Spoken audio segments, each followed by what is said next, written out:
Balaji Manikanta Residency, 2 BHK plots for sales. Contact number 9391300200, 93910985999. Senior Telugu Desam party నేత నిమ్మల శ్రీధర్ ఆధ్వర్యంలో ఆంధ్రప్రదేశ్లోని శ్రీ సత్యసాయి జిల్లా గోరెంట్లలో జరిగిన శ్రీరామనవమి వేడుకల్లో బీసీ సంక్షేమ శాఖ మంత్రి సవితమ్మ పాల్గొన్నారు. ఈ సందర్భంగా మంత్రి సవితమ్మ మాట్లాడుతూ కనుమరుగవుతున్న మన సాంప్రదాయ కళలకు జీవం పోస్తున్నారు నిమ్మల శ్రీధర్ అని అన్నారు. అనంతరం రాతిదూలం లాగుడు పోటీల్లో గెలుపొందిన వారికి బహుమతులు అందజేశారు. ఈ కార్యక్రమానికి నలుమూలల నుంచి వచ్చిన అభిమానులు, కార్యకర్తలు పాల్గొన్నారు. మేము మొదటగా ఈ కార్యక్రమం నిర్వహించాలని అనుకున్న తక్షణమే అన్న దగ్గరికి వెళ్ళి అన్న ఇలా చేద్దాం అన్నగానే రెండో మాట కూడా మాట్లాడలేదు. అన్న ఖచ్చితంగా చేద్దాం, మరి దానికి ఏమేమి అవసరమో ఎంతవరకు అన్నా కానీ నేను ఉంటాను, మీరు ముందు నుండి పాల్గొనండి, మీ వెనక నేనుండి నడిపిస్తానని అన్నకు మా తరపున మాకు శివ, పూజారి Shiva and Ravi, Nagendra, Chintakayala Nagendra plus మేము నలుగురు ఈ 10 రోజుల పాటు మమ్మల్ని ముందుండి అన్న నడిపించారు. ఏ కార్యక్రమం అన్నా ఇది ఇట్లుందా ఏది చెప్పినా కూడా ఖచ్చితంగా చేద్దాము. తర్వాత చివరిగా వచ్చిన ఎక్కడెక్కడి నుంచి వస్తారు, సుదూర ప్రాంతాల నుంచి వస్తారు, వాళ్ళకు కూడా అన్నదాన కార్యక్రమం చేద్దాం, మరి ఖచ్చితంగా చేద్దామని దాదాపు అంటే ఈరోజు 3000 మందికి అన్నదాన కార్యక్రమం కూడా అన్న ఆధ్వర్యంలోనే ఏర్పాటు చేయించడం జరిగింది. సో మరి మా ఫ్రెండ్స్ అందరి తరపున అన్నగారికి ప్రత్యేక కృతజ్ఞతలు తెలుస్తున్నాము. ప్రతి ఒక్క విషయంలో మాకు చేదోడు వాదోడుగా ఏ సమయంలో అర్ధరాత్రి ఫోన్ చేసినా కూడా మాకు రెస్పాండ్ అయ్యారు. కాబట్టి మరీ మేము మా కమిటీ తరపున ప్రత్యేక కృతజ్ఞతలు తెలియజేసుకుంటున్నాము.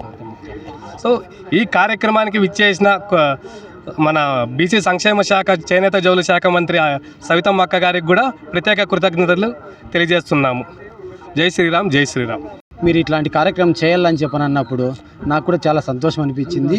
ఎందుకంటే ఈ కార్యక్రమము ఇంతకు ముందులాగా చేయకోకుండా ఇంకొంచెం బాగా చేద్దామని చెప్పని మాతో వచ్చి అన్నారు. నాకు కూడా సంతోషం వచ్చి నేను కూడా చేద్దామని చెప్పని ముందరికి వచ్చినాను.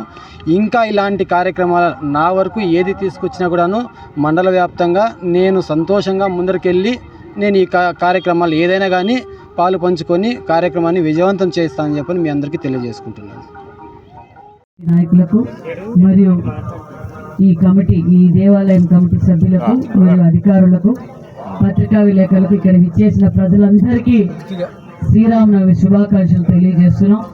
నిజంగా చాలా సంతోషం అనిపిస్తుంది. ఎందుకంటే శ్రీరామనవమి సందర్భంగా అంతరించిపోతున్న మన సాంప్రదాయాల్ని మరొక్కసారి గుర్తు చేస్తూ, ఎందుకంటే పెద్దలు ముందు పూర్వంలో శ్రీరామనవమి అన్నా, ఉగాది అన్నా, దసరా అన్నా, సంక్రాంతి అన్నా ఒక పండగ, అంటే అప్పుడు ఎక్కడెక్కడ ఉండే వాళ్ళంతా ఆ కార్యక్రమం, ఆ పండగకు రావడం, ఇలాంటి సంబరాలు చేసుకోవడం నిజంగా చాలా మంచి సందేశం. ఎందుకంటే శ్రీరాముడు లాంటి దేవుడు లేడు, సీతమ్మ లాంటి ఇల్లాలు లేడు. నిజంగా మన తరాలకు కూడా, మన పిల్లలకు కూడా మనం నేర్పాల్సింది, చాలా మంది స్టోరీలు నేర్పించింది ఏంటంటే మనం కూడా రామాయణం నేర్పించాలి. రామాయణంలో ఉన్న నీతి నేర్పాలి. తల్లిదండ్రులు ఎలా గౌరవించాలి, తల్లిదండ్రులకు పిల్లలు ఎలా గౌరవించాలి, పిల్లలు తల్లిదండ్రులు ఎలా పెంచాలనేది ఉంది. రాజ్యాన్ని ఎలా పరిపాలించాలా ఉంది, అన్నదమ్ముల మధ్య సఖ్యత ఎలా ఉంది, యుద్ధం వచ్చినప్పుడు యుద్ధ నీతి ఎలా చేయాలి, అన్ని రామాయణంలోనే ఉన్నాయి. రామాయణం కానీ మహాభారతం కానీ మన చిన్నంగా మన పిల్లలకి మనం దిశ నిర్దేశిస్తే మన ప్రపంచంలో ఎక్కడైనా మనం జయించగలం అన్న విషయాన్ని కూడా మీకు తెలియజేస్తున్నాం.